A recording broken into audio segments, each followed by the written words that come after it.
Kiyosaki appears on my YouTube main page. Again, and again. Does he try to warn us about new conspiracy theories that make us poor? Or the old man is just talking bullshit? Because obviously he is closer to the God than to the ground. Anyway, in this video we will find out. Stephan exposed that old dude's nonsense 4 years ago. So let's watch it. What's up, you guys? It's Graham here. So if you're anything like me, you've noticed an unusually high amount of Robert Kiyosaki videos being recommended right now on YouTube. Like, it seems as though every single time I open up the homepage, there's a fresh new Robert Kiyosaki video just waiting for me, glaring at me right in the face, just begging. What is common between Robert Kiyosaki and hemorrhoids? You think you've gotten rid of them, but they always come back. Naturally, I go and click on one of them to give it a chance, and then that's YouTube's signal to all of a sudden open up the floodgates and start showing me a bajillion other Robert Kiyosaki videos exactly like it. But besides my fascination for why Robert Kiyosaki just seemed to have randomly appeared out of nowhere on YouTube, gathering millions of views between more than a dozen completely unrelated YouTube channels that have featured him over the last 2 months, I'll admit I was curious about what he had to say, or potentially what he had to sell. It's like Jehovah's Witnesses trying to sell you this book about God, but you refuse to buy it, and now they're chasing you everywhere.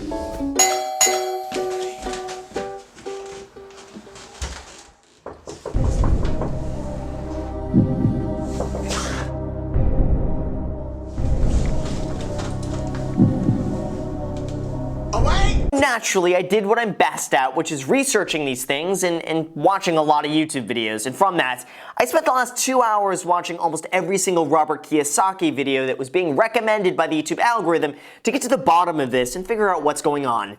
And that, of course, is what I did, and this is what I found. Now, I first want to preface this video by saying that I really enjoyed his 1997 classic, Rich Dad, Poor Dad. Reading that book as a young teenager completely changed my outlook on the aspect of buying assets, not liabilities, and getting your money to work for you. He was able to articulate that in such an effective way that it's very easy to see why that book was such a big hit. I totally agree. This book is great for beginners, and I want to mention that this book was a bestseller not only in the USA but also worldwide. Now, 22 years after that book was published, we start seeing him on YouTube a lot. First of all, it's hard not to notice that in every single one of his videos, he does his best to polarize the rich versus the poor, as if they're two totally separate species, with the poor being the lowest form of human existence. Just check out all of these titles. Do this now, or continue to be poor. Or the speech that broke the internet.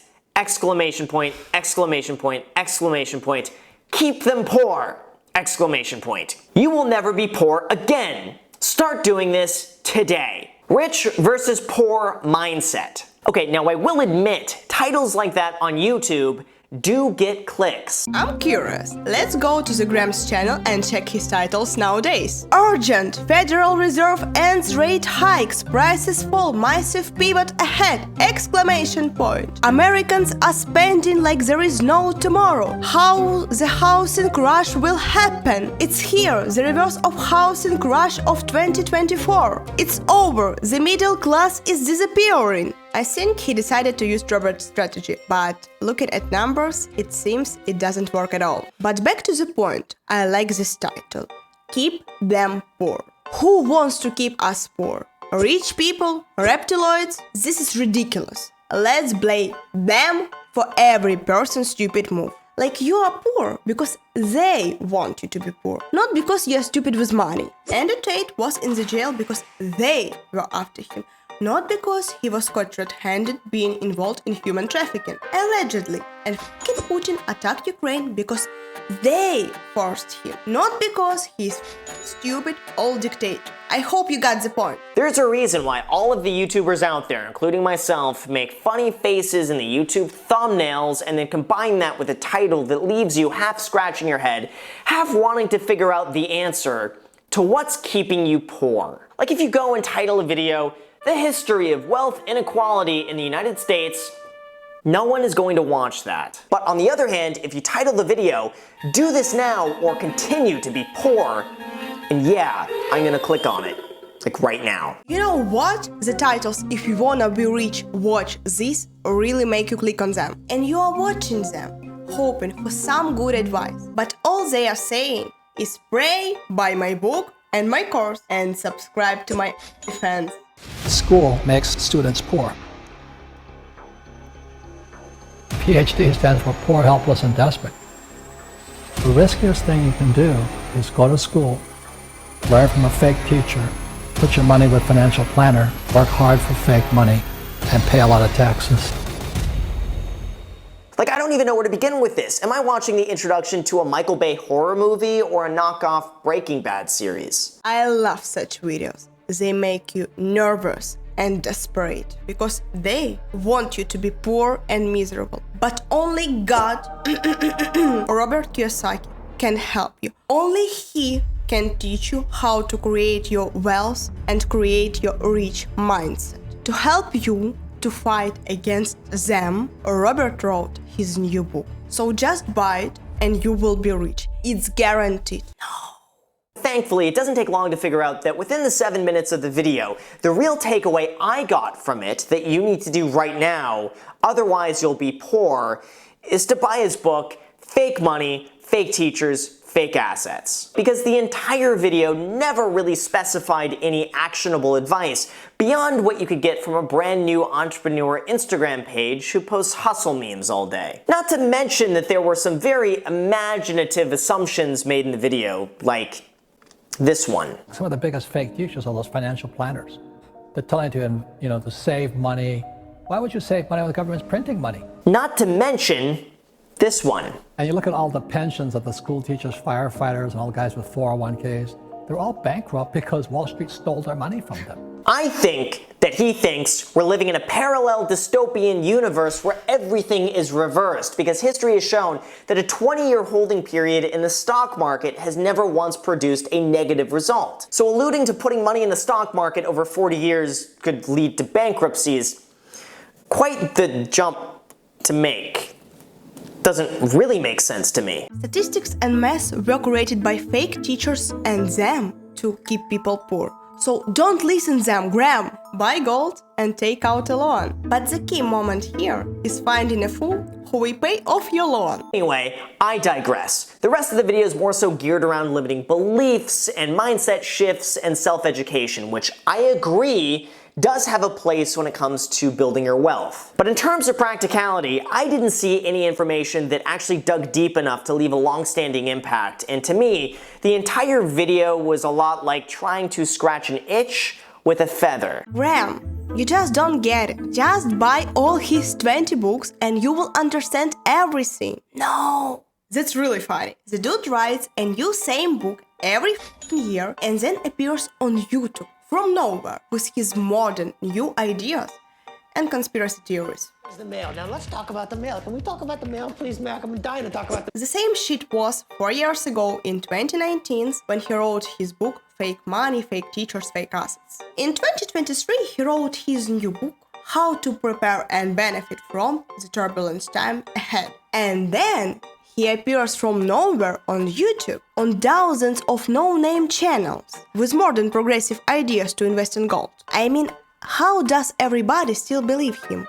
So that was a f***ing lie. Anyway, there you go. I just saved you 7 minutes and 2 seconds on a video that now has over 114,000 views in less than 24 hours. But if that wasn't enough, let's take it up a notch, because if you start doing this today, you're never gonna be poor again. 3.9 million views. I never want to be poor ever again, so I'm gonna click on the video and watch it. They don't want what we know out there. You'll never get this on CNBC. But our school system will never tell us that, because they're part of the process. Fake money, fake teachers, fake assets. Okay, so this one looks more like a Michael Moore documentary on how authors promote their Amazon books in 2019, as seen in the description. Forget about everything I've said. This is brilliant. Robert shows us an example how to wake up your financial genius. The old man went too far with his business schemes and now he's selling a new book every year to pay off his loans. Because you could be The bravest person on the internet, but collectors, can always press your buttons. I'll show you who's boss in this gym. Yeah. Huh? See what you got. Come on, come on. Smash the like button if you haven't done that already for the YouTube algorithm. But seriously, the entire video is really just a subtle mention for the book, even from the interviewer literally reading from the book to lead the discussion in the video. The book starts and it says, lie number 1, saving money will make you rich. Yeah. But here's the thing though, I acknowledge that within the clutter of all the dystopian financial assumptions and fear-mongering within the video, that there is some decent advice sprinkled throughout, which is obviously enough to keep the viewer watching until the very end. My disappointment, however, was that none of the advice was actionable and more so based on a frame of mind. Like, rich people don't pay taxes, they buy assets, and they buy cash flow. It's a lot like teaching a 9-year-old the basics of managing money and then telling them, okay, now you go out and do it. And then you're just left kind of thinking, wait, what? I love this mommy's boys, aka crypto investors, who are screaming on the internet, I will not pay taxes. But when the IRS finds them and puts them in the jail, they're like, I won't do this anymore. I'll give you everything back to the last penny. Sure, the general concepts of the video make sense. Like, schools don't teach you how to be wealthy and think for yourself and smash the like button and buy my book. But at the end, you're just kind of left a little bit confused. Like, you don't really know what's going on. Well, I'll tell you, because maybe these videos just keep getting better. Hopefully, because this next speech by Robert Kiyosaki broke the internet. So just a warning, if your internet just suddenly stops working out of nowhere, you know why. And by the way, I just love in the description how it says, they don't want you to see this. Who are they, and why don't they want us to see this video? And how does this magically break the internet? So many questions, and we will need some answers. Oh my god, who believes it? Like a reptiloid suddenly shows on my screen and says, you should not see this. Go right now and find out. Oh, and by the way, I noticed now that it's the same interviewer as the last video, so I figured I would just point that out. One eternity later. Okay, so I just sat through the entire video and it seems like it's more so of an updated infomercial for Rich Dad, Poor Dad. But finally, 8 minutes and 20 seconds in, he tells us exactly who doesn't want us to see this video. I'm gonna tell you, it's the rich people. They want to keep you poor by keeping you in school and teaching you how to get a job and teaching you how to work as an employee for the rest of your life. Do the rich people cringe and say, don't tell them that, Rob? Yes, yes, yes. Don't tell people what you know. I mean, I gotta say, it doesn't really seem like much of a secret. I can't imagine the Rockefellers just sitting there pulling their hair out over the contents of this video, just being like, Robert, why did you tell them about this? They weren't supposed to know our plan. I literally don't understand why being an employee is terrible. Because being an entrepreneur is a pain in the ass. To run a successful business, you should know a lot about it. Marketing, shipping, selling goods, strategies, marketing, etc, etc, etc. Or you just must have a lot of money to hire such employees as marketing manager, sales guys, manufacturing manager, administrator of your website page, and etc, etc, etc. To be a successful employee, you just need to do your job well, follow trends, develop your skills from time to time, and that's all. Bloody hell, people think that to be an entrepreneur you just need to drink cocktails on the beach and that's all. On Instagram, it has spoiled people. Luckily though, my internet is still working, which means that we can watch one last video called The Shocking Truth About Your Future, featuring none other than the same interview guy from the last two videos. Or this guy looks like a reptiloid, or I'm getting crazy with this reaction. I just want to know how many times this guy has had to sit through the exact same interview and ask the exact same questions and react the exact same way to the exact same answers. So many questions. Because I gotta say, from my perspective, after watching these 4 videos back to back, they're pretty much the exact same video, just repackaged with a different title. Like in almost every single video, he mentions this exact same bit about not being able to afford something. Let me show you. But never say, I can't afford it. Ask yourself, how can I? He says, everybody can say, I don't have money, I can't afford it.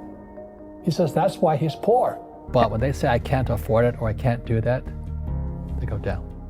When you say, I can afford it, you close your financial shop. And that's why you are poor. To unlock your financial power, you just need to use your credit card. After this powerful practice, you will forget the phrase, I can't afford it. If you want to level up your financial chakra to a genius level, you should use this affirmation. I deserve it. To unlock the power of this affirmation, you should spend all money on your credit card, because obviously you deserve it. However, some calls from tax offices and collectors are not excluded. And his stories are just eerily similar to one another, with a few key details just mildly changed. Like, take this story for instance. I'll just let you watch it. What gives you the right to teach your entrepreneurship? He says, I have a master's degree in entrepreneurship. And I say, hey, Doug, you and I have been friends for a long time. You've never started a business. You're a fake teacher. He goes, but I have all the answers. And then now in this video, he has the exact same story, except it's his accounting teacher. I said, are you an accountant? He goes, I have a master's in accountancy. I said, that's not the question. Are you an accountant? I have a master's in accountancy. Are you an accountant? Same answer. I said, you're a fake. You don't know what you're talking about. I don't know. Who am I to assume any of this? Maybe he just likes becoming argumentative towards unprovoking teachers. But given that he's alluded to his rich dad just potentially being a fictional character built to be a representation of an overall mindset rather than an actual human being, I think it's safe to assume that maybe, just maybe, that these stories are also just a fabrication to prove a point rather than an actual event that took place. What could I say? Old Robert is trying to hide and fake his stories to prove that real teachers are fake. I hope this is a real reason, not a schizophrenia.